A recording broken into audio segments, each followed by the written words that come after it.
Good morning and welcome to the new episode of Dr. Lamba's Awakening Call.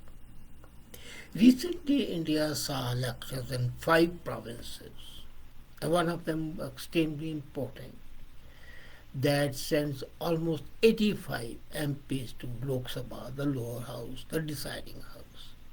And now the elections to the upper house took place, which are indirect elections. Now, upper house in India is called Rajya Sabha. Rajya Sabha is administrative, ruling, but it doesn't rule. It's like a typical king in the game of cards, which is just a figure. But in India, Rajya Sabha has an important role to play. It's a dumping ground for all the useless, non-electable members of various parties, but highly remunerative. The salaries are high, the perks are almost unimaginable. After all, they're the ruling chamber. If you compare, India is a bicameral like USA, like England, like Canada. So the upper house is supposed to be a revisionist chamber, which is not. It is just a rubber stamping one. And the election to this used to be in a very different manner. It used to be that election to the Rajya Sabha would be held by the state assembly by a single transferable vote, meaning thereby that only the people who are capable would be elected. And one of the main conditions of being a Rajya Sabha member was very clearly that a person should be resident of that province. After all, he is to represent the province. But then the Prime Minister, the then Prime Minister, Manmohan Singh, had to be appointed the Prime Minister. There was no chance that he would get elected to Lok Sabha because he was not a politician and the people would not have elected him. So what was done? Then the constitution was amended. And this amendment suited all parties. It was said that he should not be a citizen of India, period. That part should be a resident of the state was removed. So earlier you had to be resident of that province to be elected. But when to accommodate Manmohan Singh and hundreds of others from the diverse political parties who said, okay, we want this to be non-controversial bill because it benefits all. So the constitution was amended, changed, and anybody who is a citizen of India. And the second condition is should not be less than 30 years of age. Now to be a member of the Lok Sabha, the ruling chamber, the age is 21. The argument was that you need mature deliberation and thinking. I assume that real law making doesn't mean or need any thinking. It's only when you are revising it you need thinking. And this has been used by the parties. In Punjab, the election took place as the UP and four other provinces. And the Aam Aadmi Party, which swept the elections, as per law, they nominated Raghav Chandra, Sanjeev Pathak, Harbhajan Singh, Ashok Mittal, and Sanjeev Arora. And now looking at the majority that they had, 92 out of 117, all five are elected as MPs. Unopposed. There was no nomination. Now, are they the residents of Punjab? No. For example, Raghav Chadda is a spokesman of AAP. He is a lawyer. He lives in Delhi. Harbhajan is a famous cricketer, lives in Punjab. I'll come to them. Now, Chadda, as I said, is an elections party leader. Then the strategist is there, Sandeep Pathak, K.T. Harbhajan. There's a university chancellor, Ashok Mittal. Now, one of the conditions was that he should not be holding the office of prophet. Does being the chancellor of a university not an office of the prophet? That does trouble me. These universities, though even when private, receive funding from the government and as such are quasi-state bodies. So they should not be members. But nevertheless, law is there. The law has been followed. But is it proper? Now look at these people. Harbhajan is a former Indian cricket team spinner. He is from Jalandhar, which is part, and he has played in. But then, as for the thinking about the law is concerned, zero. Mittal, as I said, the first private university, and the name of the university is Lovely University. What a name! It is said that he used to be a confectioner, sweetmeat seller, and he set up this university. From a sweetmeat seller to the chancellor of a professional university to be an MP, member of Rajya Sabha. His main qualification, he funds the parties. Raghav Chadha, as I said, he's a lawyer in Delhi. He lives in Delhi, no connection with Punjab, but Kejriwal favors him. Then the Sandeep Pathak, another man, he's an associate professor at IIT Delhi. He is highly educated, did his PhD from Cambridge in England.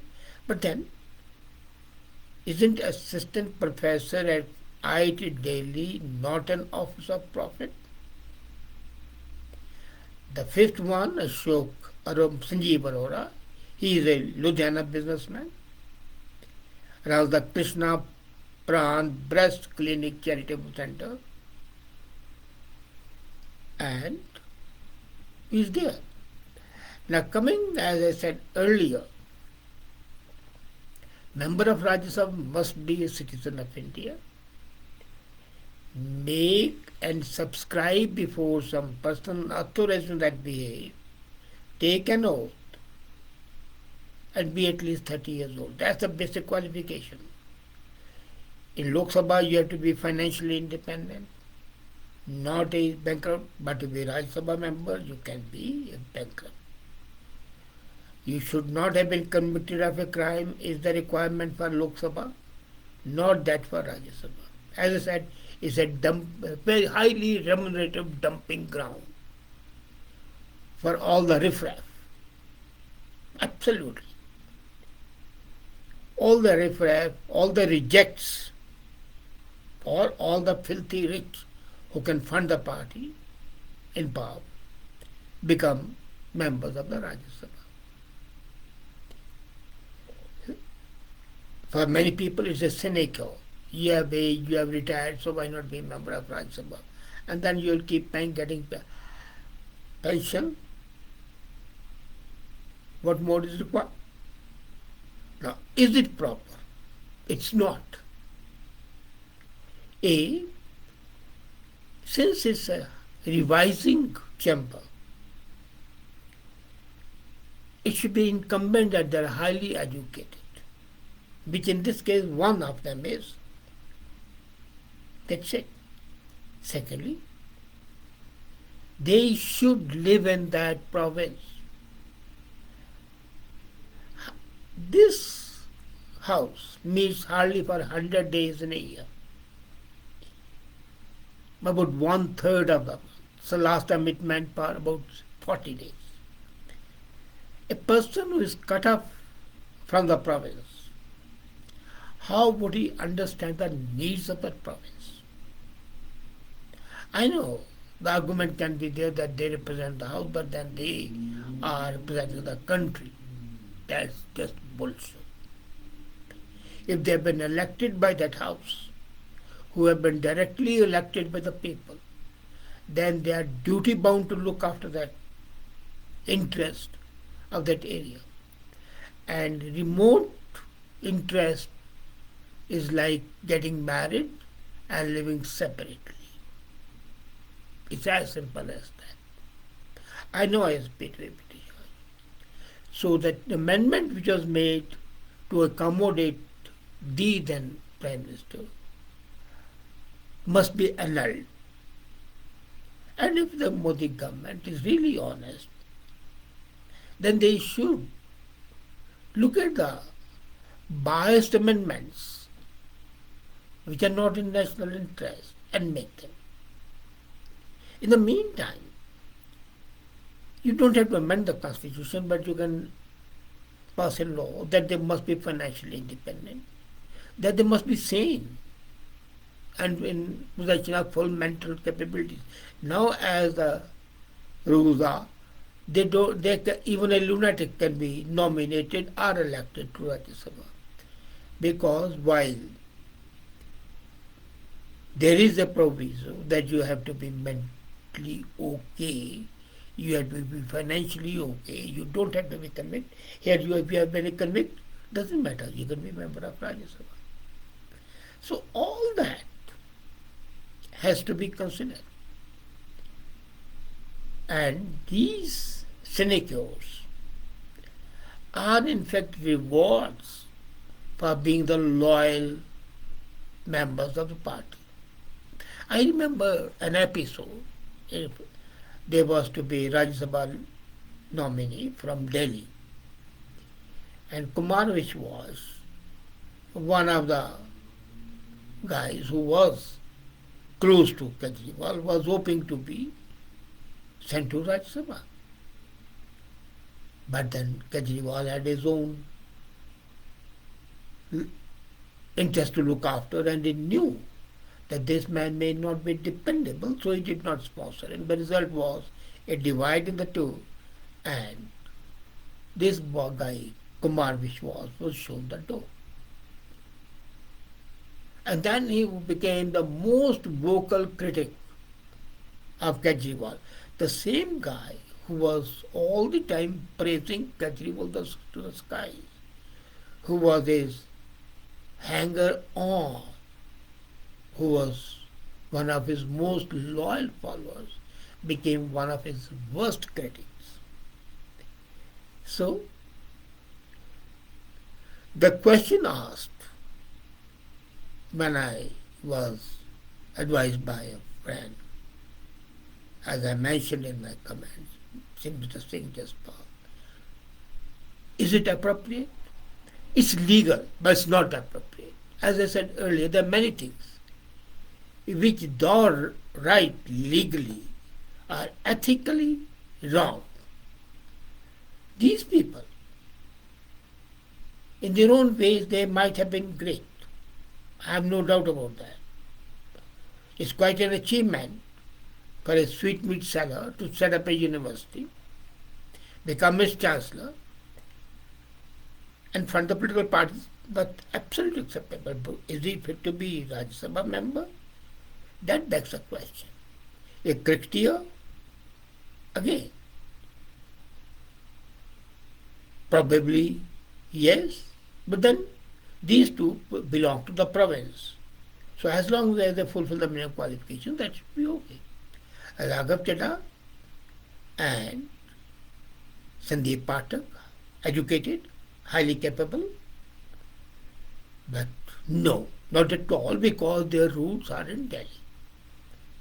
They are far removed, and that is only that they'll be voting and the Rajya Sabha at the behest of the Supremo, Kejriwal, without any regard to right and wrong. And then another negative aspect. When an uneducated person votes, people can ignore it. But when highly educated people vote, their plea, their speech is well versed, though confusing and misleading. And that's what happens.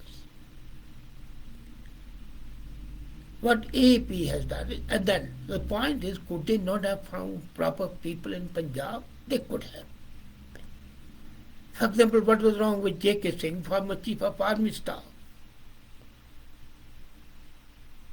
He could have been sent to Rajya Sabha, but they knew that he is so capable and being a former Chief of Army in India, he would do what is right and not what Kejriwal wants.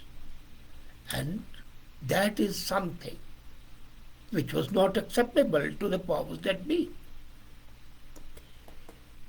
So the question which primarily was raised, is it appropriate? No. As far as legal aspect is concerned, as it stands today, is perfectly justified.